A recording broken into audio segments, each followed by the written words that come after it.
They say money can't buy happiness. But Richard Sterling thought it could buy him a clean exit. He walked into Joe's greasy spoon wearing a $5,000 suit, holding the manicured hand of his mistress, ready to crush the woman he'd been married to for 10 years. To Richard, Sarah was no longer a wife. She was a mistake that smelled like coffee and fryer oil. The diner was quiet, blue-collar quiet, the kind of place where no one cared about stock prices or IPOs. Sarah was wiping down a booth when she saw him, hair in a messy bun, apron stained, expression unreadable. Richard didn't notice the way her posture straightened. He slammed a manila envelope onto the table. "Sign it," he said. "There's 50 grand inside. Charity." Tiffany laughed softly. "This is her?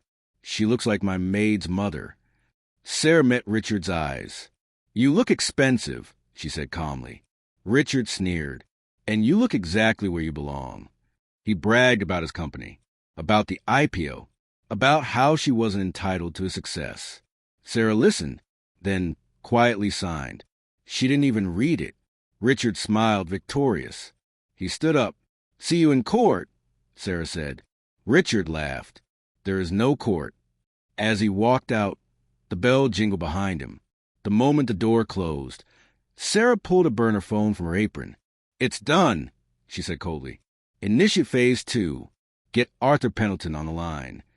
2 days later, Richard Sterling sat in his glass-walled office, sipping 20-year scotch and finalizing wedding venues.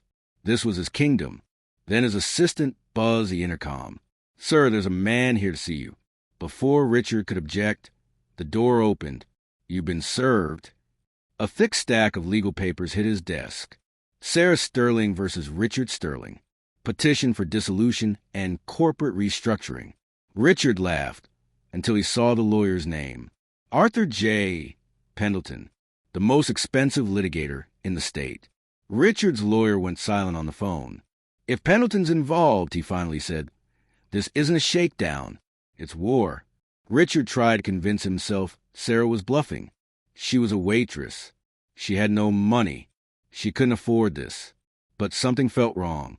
That night, Tiffany texted him about lobster options for wedding. For the first time, the message felt heavy.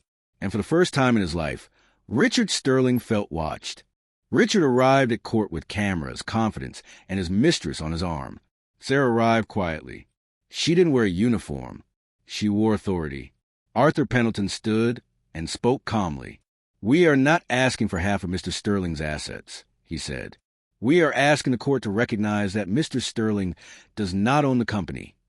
The courtroom froze. Richard exploded until the documents appeared. The original incorporation papers. The check. $150,000. Memo line. Purchase of Series A preferred stock. Sarah had funded the company. Sarah had written the bylaws. And the bylaws stated one thing clearly. The holder of the preferred shares controlled everything. Arthur asked softly, "And who holds those shares, Mr. Sterling?" Richard couldn't answer. He realized too late that he hadn't been a king. He had been an employee. The forensic accountant testified. Shell companies. Fake consulting fees. Luxury purchases disguised as business expenses. The ring. The cars. The penthouse. All paid for with company money. Sarah's money. Tiffany stood up screaming. She ripped off the diamond ring and threw it at Richard. "You lied to me." The judge didn't smile. He didn't need to. "All assets frozen," he ruled. Criminal referral issued. Richard slumped in his chair.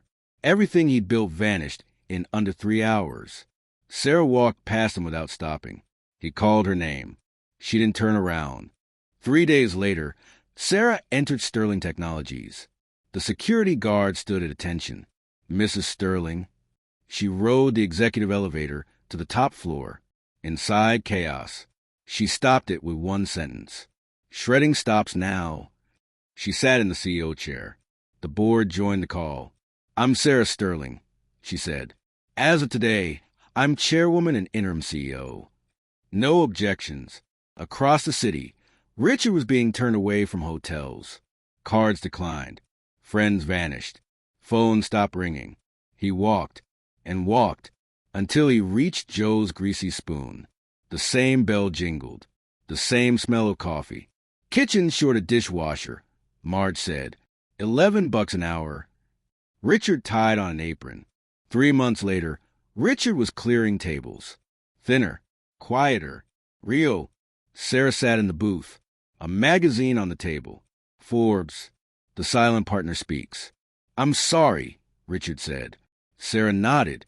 She slid a small check across the table. A dividend, she said. Enough for a fresh start. Then she stood. Work hard, she said, and buy your own suit next time. She left. Richard went back to washing dishes. Because arrogance is loud. But power? Power waits. And then it collects. He thought money made him untouchable. Instead, he learned the hard way that the real billionaire was a woman he underestimated. If you enjoy stories where arrogance collapses, power shifts quietly, and karma arrives with receipts. Subscribe now. We post new billionaire downfall and revenge stories every week. And the next one is even colder.